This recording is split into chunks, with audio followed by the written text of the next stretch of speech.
Ngobrol Gizi 4 Suara. Jadi kali ini kita akan membahas apa sih peran mahasiswa dalam isu-isu terkait masalah kesehatan yang lagi tren sekarang ini. Perkenalkan, saya Hastiafnana Maria dan bersama rekan saya Nisha Aurelia Zahra selaku host di podcast ini.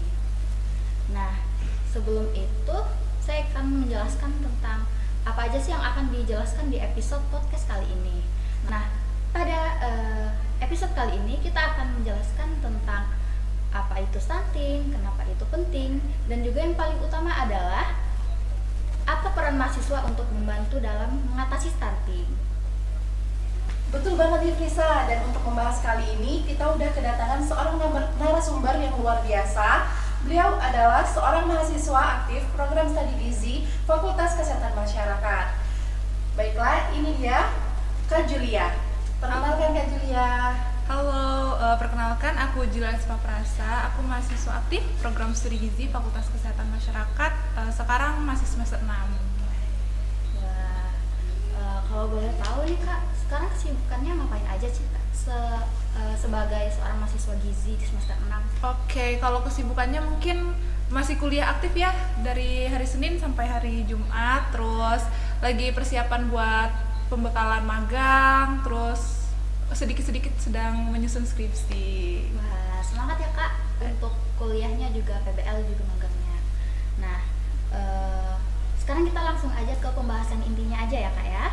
Mungkin nih Kakak bisa jelasin ke teman-teman ngobis di rumah, stunting itu sebenarnya apa sih? Terus apakah stunting itu cuma pendek saja atau bagaimana? Oke, jadi stunting itu nggak cuma pendek aja ya Kak. Jadi stunting itu adalah kondisi gagal tumbuh kembang pada anak yang disebabkan oleh kekurangan gizi kronis pada saat 1000 hari pertama kehidupan. Jadi 1000 hari pertama kehidupan itu adalah masa krusial bagi seorang anak yang dimulai dari dia di dalam perut sampai usianya 2 tahun gitu. Jadi saat kita kekurangan gizi kronis ini di 1000 hari pertama kehidupan, kita akan anak ini akan jadi stunting, dan selain tubuhnya yang akan pendek, juga fungsi kognitifnya ini akan lebih rendah dibanding anak pada usianya, dan itu jadi stunting ini nggak cuma pendek aja. Wah, ternyata nggak sesimpel itu ya Kak. Nah, menurut Kakak, apa sih dampak bagi masa depan untuk anak-anak nanti? Kalau untuk dampak masa depannya itu banyak banget ya.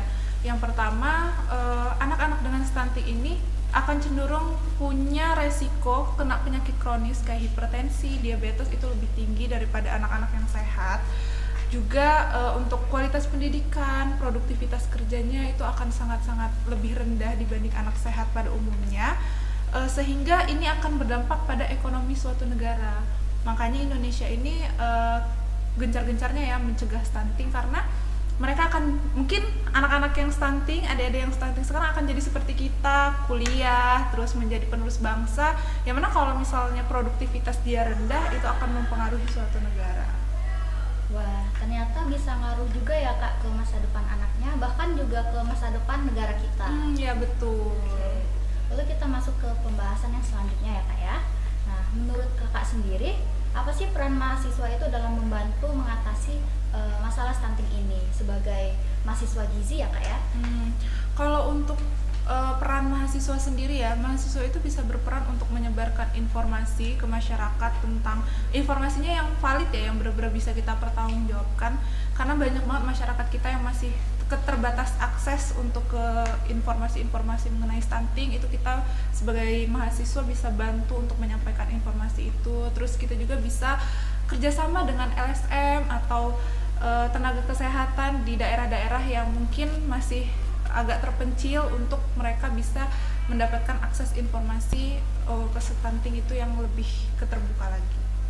Oh, nah menurut Kak Julia nih, mungkin dari Kak Julianya juga punya tips-tips biar teman-teman ngobis di rumah bisa ikut punya peran buat ngatasin masalah stunting di negara kita ini. Apa aja sih langkah-langkah yang harus teman-teman ngobis ambil nih Kak? Apakah harus bergabung dalam organisasi atau bisa langsung turun ke masyarakatnya sendiri? Oke, kalau untuk langkah-langkahnya ya, Kalau untuk mahasiswa itu bisa banget bergabung ke organisasi ya, terutama kalau di FKM ini di Gizi khususnya itu himpunan mahasiswa Gizi atau HIKAGI itu setahu saya punya beberapa proker yang langsung turun ke masyarakat. Itu bisa kita manfaatkan untuk kita berperan menyebarkan informasi mengenai stunting. Setelah itu juga kita bisa ikut turun langsung ke masyarakat. Kayak misalnya sebenarnya kalau kita jadi anak gizi nih Kak, banyak banget mata kuliah berbasis project yang mana kita turun langsung ke masyarakat, kita ketemu langsung sama mereka, kita bisa kasih edukasi sedikit-sedikit ke mereka gimana itu stunting, gimana itu cara mencegah stunting gitu. Wah, ternyata sebagai mahasiswa gizi pun kita juga udah punya privilege ya Kak untuk bisa langsung turun ke masyarakat. Iya, betul. Oke. Nah, menurut Kakak sendiri nih Kak ya, tantangan terbesar yang biasanya Kakak hadapi sebagai seorang mahasiswa dalam menjalankan peran-peran yang Kakak sebutkan tadi itu kira-kira apa aja ya Kak? Kalau untuk tantangannya, yang pertama kita sebagai mahasiswa ini harus benar-benar teliti mencari informasi mana nih yang benar-benar bisa kita percaya, bisa kita kasih ke masyarakat, yang benar-benar terbukti nyata, ada studinya gitu ya. Karena banyak banget kan informasi-informasi hoax di luar sana gitu. Terus kalau untuk yang lebih ke mahasiswa lagi nih, mungkin ke waktu ya, karena kalau kita masih kuliah aktif kayak gini, kuliah dari Senin sampai Jumat, belum lagi praktikum, terus ngurusin organisasi, itu akan lebih susah untuk ngatur waktu. Jadi memang kita harus pinter-pinter nih untuk mengatur waktu biar kuliah jalan, skripsi jalan, tapi mencegah stunting juga bisa dimulai gitu. Keren banget ya. Nah, menurut Kakak pesan atau harapan Kak Julia untuk teman-teman ngobis yang mungkin pengen berkontribusi dalam penanganan stunting di Indonesia ini apa Kak? Kalau harapannya adalah aku berharap teman-teman itu semangat semua, terus tidak ragu untuk memulai walaupun dengan hal-hal langkah-langkah kecil ya, karena seberapapun langkah yang kita ambil, kalau niatnya terus konsistennya itu terus ada, pasti akan menghasilkan sesuatu yang besar. Wah, betul sekali Kak, karena yang terpenting itu adalah niatnya dulu ya Kak. Iya ya? betul. Oke, wah sudah tidak terasa nih Kak, udah sampai di penghujung segmen. Terima kasih Kak Julia atas waktu dan kesempatannya, juga udah bersedia nih buat sharing ke teman-teman ngobis yang ada di rumah. Nah, dan untuk teman-teman yang ada di rumah atau dimanapun kalian berada, yuk mulai bergerak karena masa depan Indonesia itu ada di tangan kita sendiri. Nah, baiklah, terima kasih Kak Julia untuk waktu yang telah diluangkan dan ilmu yang sangat bermanfaat. Terima kasih juga Kak Hasti, Kak Frisya.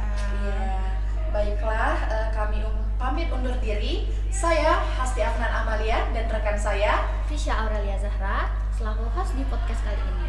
Sampai jumpa di episode selanjutnya hanya di Ngobrol Gizi 4 Suara. Bye.